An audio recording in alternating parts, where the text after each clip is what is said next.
Olá, se a palavra impostos dá aquele frio na espinha, saiba que essa é a realidade de muita gente. Mas e se a gente pudesse virar o jogo? E se, em vez de um vilão, a gestão fiscal se tornasse um maior aliado para o crescimento de um negócio?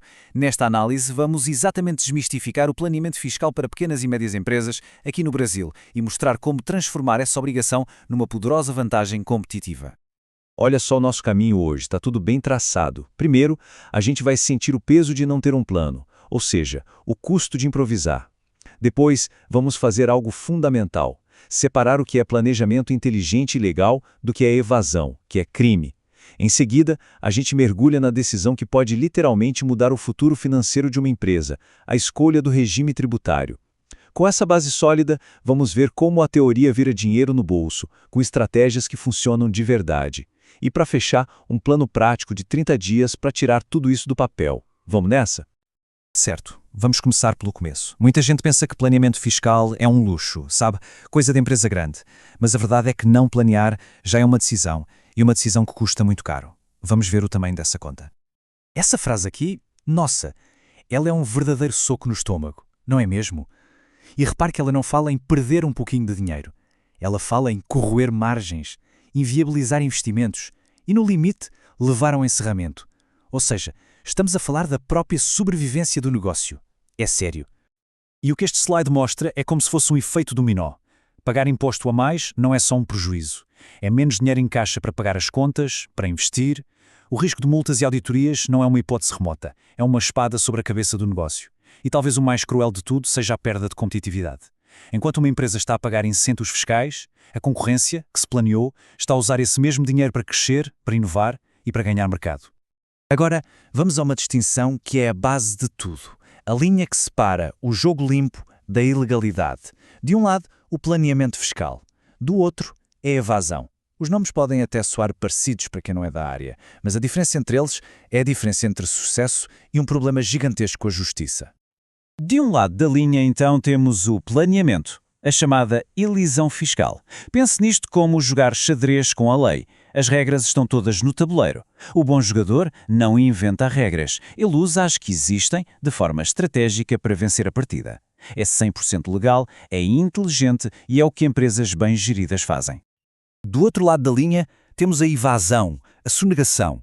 Aqui, o jogo é outro. Não é mais xadrez, é tentar esconder as peças, é mentir sobre as jogadas, é ocultar vendas, inventar despesas, é fraude.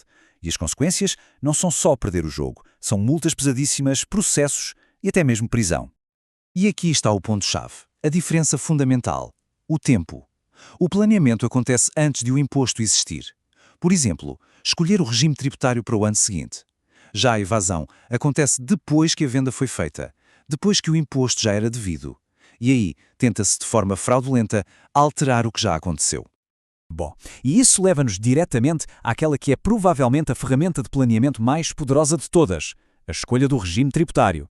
Pense nisto como a fundação de uma casa. Se a fundação estiver errada, não importa quão bonita seja a casa, ela vai ter problemas estruturais graves. E é muito importante que se entenda que isto não é só burocracia, não é papelada para o contabilista, é uma decisão de negócio puramente estratégica, porque uma escolha errada feita em janeiro pode ser uma torneira aberta a pingar dinheiro todos os santos meses, até dezembro. É um erro que se paga literalmente todos os dias. Esta tabela é como um mapa das principais estradas fiscais do Brasil. O MEI é aquela estradinha local super simples para quem está mesmo a começar. O Simples Nacional já é a autoestrada principal, onde a maioria das pequenas e médias empresas transita. E depois temos o lucro presumido e o lucro real, que são as vias expressas para negócios maiores. A grande diferença entre elas, além do limite de faturação, é a complexidade e a possibilidade de usar créditos de impostos, como PIS e COFINS, algo que só o lucro real permite de forma mais ampla. Certo, chega de teoria. Vamos ver agora um exemplo prático. Vamos ver como uma única decisão inteligente, dentro do regime mais comum de todos, pode colocar dezenas de milhares de reais de volta no caixa. É aqui que a magia do planeamento acontece.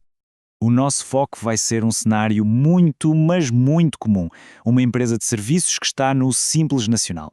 O nome diz simples, mas a verdade é que dentro dele existem alguns segredos de otimização que muita gente nem imagina. A chave para este segredo tem um nome meio técnico, fator R. Mas calma, o conceito por trás dele é bem simples. Basicamente, é a percentagem que os gastos com a folha de pagamento, incluindo o prolabor dos sócios, representam em relação a tudo o que a empresa faturou. E agora, olhem para este gráfico.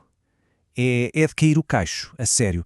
Se os custos com pessoal forem menos de 28% do que a empresa fatura, a taxa de imposto inicial é de 15,5%.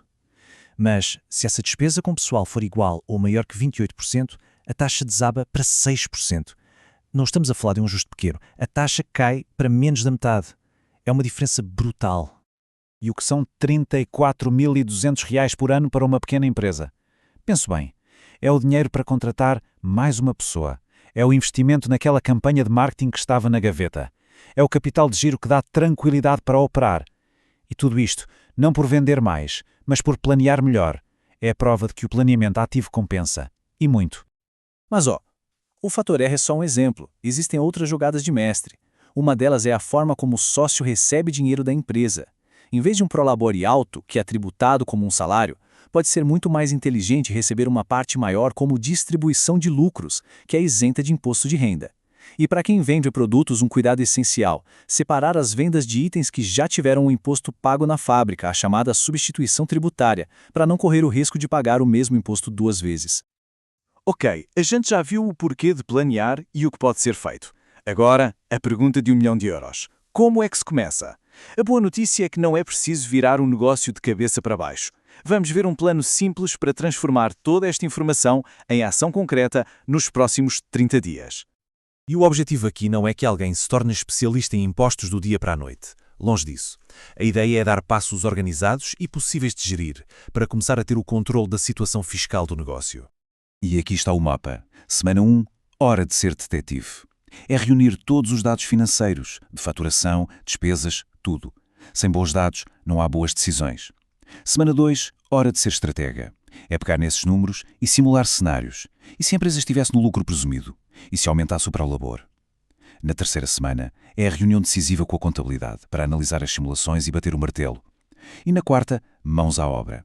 Implementar o que foi decidido e, o mais importante, começar a monitorizar os resultados. Porque um bom planeamento não é um evento único, é um processo contínuo. E com isto, a gente fecha o ciclo e volta à pergunta inicial. A gestão de impostos pode ser vista como um fardo, um custo inevitável, ou pode ser uma das alavancas de crescimento mais poderosas e muitas vezes subestimadas num negócio.